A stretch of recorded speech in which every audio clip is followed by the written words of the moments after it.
Қайырлы күн достар, жылдам уақытта және оңай жасалатын, көп уақытыңызды ала бермейтін, өте дәмді чизкектің жасалу жолымен бөлісемін. Бұл чизкекті пеште пісірмейміз, тез дайын болады. Видео рецептін толық соңына дейін қарап, менімен бірге болыңыздар. Бізге 300 грамм песочный печенье қажет болады. Печеньенің ең арзан түрін қолдана берсеңіз болады. Осы печеньелерді блендерға салып, жақсылап блендерлаймыз. Бізде барлығы толықтай езіліп, ұнтақ болып шығуы қажет.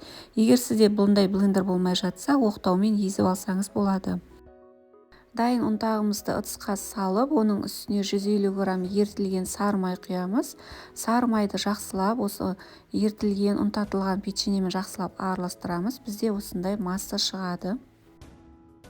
Содан соң формамызды дайындаймыз. Менде 19 сантиметрлік форма.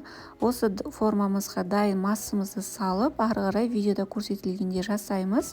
Және де стаканның көмегімен біз осылай толықтай пирогтың формасындай қылып, бір тегістеп жинап шығамыз.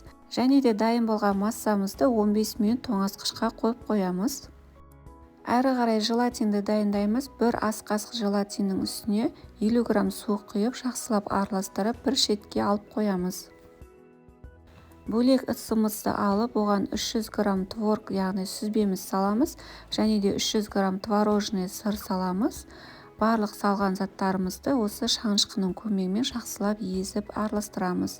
Және оның үстіне бір банка сгущенкамызды құямыз. Вареный сгущенка қолдансаңыз да болады.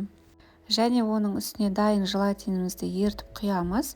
Енді осы барлық массамызды блендердің көмегімен жақсылап езіп шығамыз. Бізде қоймалжың масса шығу қажет. Және де достар, видео рецепт ұнап жатса, видеоға лайк басып, комментарий жазуыңызды сұраймын. Апта сайын арнамда осындай кереметтей дәмді рецептермен бөлісіп тұрамын.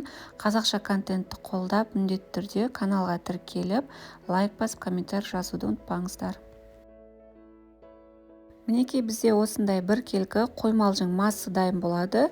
Енді осы массамызды жаңа дайын тестіміздің ортасына саламыз. Барлығын ортасына құйып, және де видеода көрсетілгендей қолымызбен бір келкі сілкейміз.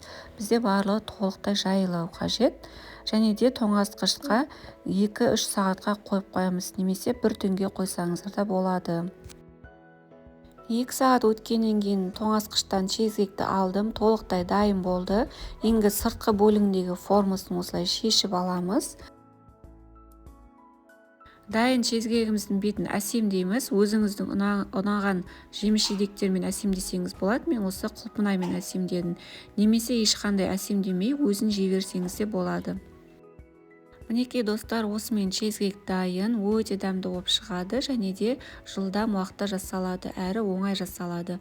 Байқап қарап отқандарыңыздай толыққанды өзінің формасын сақтаған, өте жұмсақ, және де өте дәмді болып шығады. Міндетті түрде осы рецептпен жасап көруге кеңес беремін.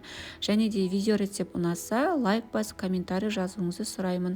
Апта сайын арнамда осындай керемет рецепттер шықтыратын болады. Каналға тіркелуді ұмытпаңыздар.